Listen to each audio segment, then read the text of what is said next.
Hi friends, ഇന്ന് നമുക്ക് ഗോതമ്പട എങ്ങനെയാണ് ഉണ്ടാക്കുന്നത് നോക്കാം കേട്ടോ. പലരും പല വിധത്തിലാണ് അടകളൊക്കെ ഉണ്ടാക്കുന്നത്. എല്ലാ പൊടി വെച്ചിട്ടും നമ്മൾ രാഗിപ്പൊടി അതുപോലെ ഗോതമ്പ് പൊടി ഒക്കെ വെച്ചിട്ടൊക്കെ ഉണ്ടാക്കാം നമുക്ക് അട. ഇന്ന് ഗോതമ്പ് പൊടി വെച്ചിട്ടാണ് ഉണ്ടാക്കുന്നത്.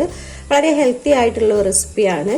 നമുക്ക് ബ്രേക്ക്ഫാസ്റ്റ് ആയിട്ടോ ഡിന്നറായിട്ടോ അല്ലെങ്കിൽ ഈവനിങ് ടൈമിൽ നമുക്ക് ചായയുടെ കൂടെയൊക്കെ കഴിക്കാൻ പറ്റുന്ന ഒന്നാണ്. അപ്പം നോക്കാം എങ്ങനെ ഉണ്ടാക്കുന്നതെന്ന്. ഒരു പാത്രത്തിലോട്ട് 1.5 കപ്പ് ഗോതമ്പ് പൊടി ഇടുന്നുണ്ട്. ഗോതമ്പ് പൊടിയായാലും കുഴപ്പമില്ല, ആട്ടയായാലും കുഴപ്പമില്ല. ഇത് ഗോതമ്പ് കഴുകി പൊടിച്ചെടുത്തത് തന്നെയാണ് വീട്ടിൽ. നമ്മൾ കടകളിൽ നിന്ന് വാങ്ങുന്നതാണെങ്കിലും കുഴപ്പമില്ല. ആവശ്യത്തിനുള്ള ഉപ്പ് ചേർത്ത് കൊടുക്കാം. 1 കപ്പ് ചിരകിയ തേങ്ങ ചേർത്ത് കൊടുക്കാം. 1 ടേബിൾ സ്പൂൺ പഞ്ചസാര ചേർക്കുന്നുണ്ട്. കറി കൂട്ടിയൊക്കെയാണ് കഴിക്കുന്നതെന്നുണ്ടെങ്കിൽ പഞ്ചസാര ചേർക്കേണ്ട ആവശ്യമില്ല, നമുക്കത് ഒഴിവാക്കാം. അതല്ലാന്നുണ്ടെങ്കിൽ പഞ്ചസാര കൂടുതലായിട്ട് വേണമെന്നുണ്ടെങ്കിൽ കറിയൊന്നും ഇല്ലാതെയാണ് കഴിക്കുന്നത്, വെറും നമ്മുടെ ചായയുടെ കൂടെ മാത്രമാണ് കഴിക്കുന്നതെന്നുണ്ടെങ്കിൽ പഞ്ചസാരയുടെ അളവ് നമുക്ക് നമ്മുടെ ആവശ്യാനുസരണം കൂട്ടിയെടുക്കാം. 1/4 ടീസ്പൂൺ ചെറിയ ജീരകം കൂടെ ചേർക്കുന്നുണ്ട്. അതിൻ്റെ ഒരു ഫ്ലേവറിന് വേണ്ടിയിട്ടാണ്. വേണമെങ്കിൽ നമുക്ക് ചേർക്കാം, അല്ലെങ്കിൽ ഒഴിവാക്കാം. ഇനി അതിന് പകരം നമുക്ക് ഏലക്കയോ കറുത്ത എള്ളോ ഒക്കെ ഉപയോഗിക്കാം. വെള്ളം കുറേശ്ശെയായിട്ട് ഒഴിച്ചിട്ട് ഇതൊന്ന് കുഴച്ചെടുക്കണം.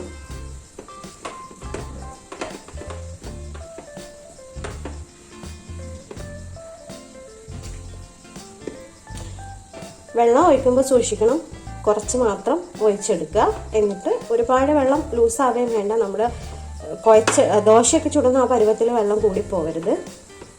അതുകൊണ്ട് തന്നെ കുറേശ്ശെയായിട്ട് കുഴച്ചെടുക്കാം. എന്നാൽ ഒരുപാട് ഡ്രൈ ആയി പോകാനും പാടില്ല.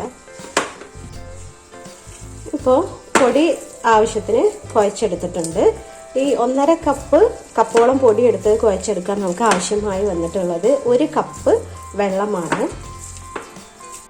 ഈ ഒരു പരുവത്തിൽ വേണം നമ്മൾ മാവ് കുഴച്ചെടുക്കാൻ. അടയൊന്ന് ചുട്ടെടുക്കാൻ വേണ്ടി ഗ്യാസിലോട്ട് ഒരു അപ്പച്ചട്ടി വെച്ച് കൊടുത്തിട്ടുണ്ട്. അതിൽ ചെറുതായിട്ടൊന്ന് എണ്ണ സ്പ്രെഡ് ചെയ്ത് കൊടുത്തിട്ടുണ്ട്. ഇനി നമ്മൾ ഉണ്ടാക്കി വെച്ച മാവിൽ നിന്നും ഒരു വലിയ പോർഷൻ തന്നെ എടുത്ത് വലിയൊരു ബോളാക്കിയിട്ട് നമുക്ക് ചട്ടിയിലോട്ട് വെച്ച് കൊടുക്കാം. അതിൻ്റെ കൂടെ തന്നെ നമ്മൾ ഒരു പാത്രത്തിലോട്ട് വെള്ളം എടുത്ത് വെള്ളം ഒന്ന് ആക്കിക്കൊടുത്ത് ഒന്ന് പരത്തിയെടുക്കാം. ഇതുപോലെ ഒരുപാട് കട്ടിയിലല്ലാതെ എന്നാൽ ഒരുപാട് കട്ടി കുറച്ചിട്ടും അല്ലാതെ ചെയ്തെടുക്കാം. വെള്ളം തൊട്ട് കൊടുക്കുമ്പോൾ പെട്ടെന്ന് തന്നെ നമുക്ക് പരത്താൻ സാധിക്കും. ഇങ്ങനെ പരത്തിയെടുക്കുമ്പോൾ കൈ ചട്ടിയിൽ തട്ടാതെ സൂക്ഷിക്കണം.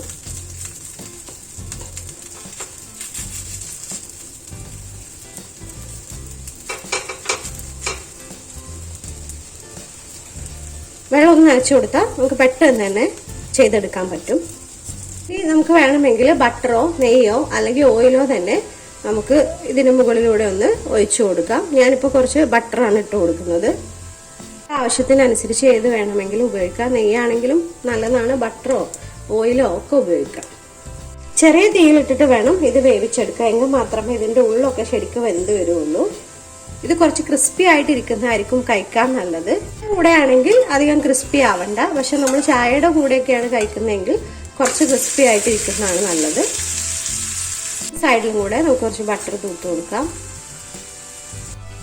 അപ്പോൾ മറുവശവും നല്ലപോലെ വെന്ത് വന്നിട്ടുണ്ട്. നമുക്കിത് മാറ്റാം. ഗോതമ്പ് അട ഇവിടെ റെഡി ആയിട്ടുണ്ട്. അപ്പോൾ ചില ദിവസങ്ങളിലൊക്കെ നമ്മൾ വൈകി എണീക്കുന്ന ദിവസങ്ങളിൽ അല്ലെങ്കിൽ ധൃതി പിടിച്ച് ബ്രേക്ക്ഫാസ്റ്റ് ഉണ്ടാക്കേണ്ട ദിവസങ്ങളിലൊക്കെ നമുക്ക് പെട്ടെന്ന് ഉണ്ടാക്കാൻ പറ്റുന്ന ഒന്നാണ്. മാത്രമല്ല ഗോതമ്പ് പൊടി ആയതുകൊണ്ട് ഹെൽത്തിയാണ്. പിന്നെ ആ സമയങ്ങളിൽ മധുരമൊക്കെ ഇടാൻ നമ്മൾ പഞ്ചസാര ഒഴിവാക്കുക, അതുപോലെ തേങ്ങ വളരെ കുറച്ച് ഉപയോഗിക്കുക. അപ്പോൾ ചിലപ്പോൾ നമ്മൾ തോന്നും ഇതും കലക്കി വയ്ക്കുന്ന ദോശയും തമ്മിൽ എന്താ വ്യത്യാസം എന്ന്. അതും ഇതും തമ്മിൽ ഒരുപാട് വ്യത്യാസമുണ്ട്. അത് കഴിച്ച് നോക്കിയാൽ അറിയാം. നമ്മൾ ഗോതമ്പ് പൊടി കലക്കി വെച്ച് ദോശ ചുടുന്നതിൽ നിന്നും ഏറെ രുചിയിൽ ഒരുപാട് വ്യത്യാസമുണ്ട് ഈ ഗോതമ്പ് അട.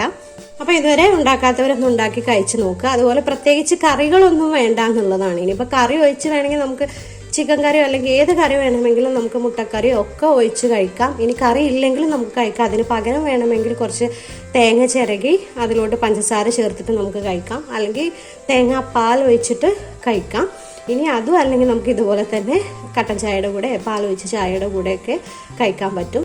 ചാനലിൽ ഞാൻ ഇടുന്ന റെസിപ്പീസൊക്കെ ഇഷ്ടമാകുന്നുണ്ടെങ്കിൽ ലൈക്ക് ചെയ്യാനും കമൻറ്റ് ചെയ്യാനും ഷെയർ ചെയ്യാനൊന്നും മറക്കരുത്. അതുപോലെ ആദ്യമായിട്ടാണ് എൻ്റെ ഈ ചാനൽ കാണുന്നത് എന്നുണ്ടെങ്കിൽ സബ്സ്ക്രൈബ് ചെയ്യാനൊന്നും ഓർക്കണേ.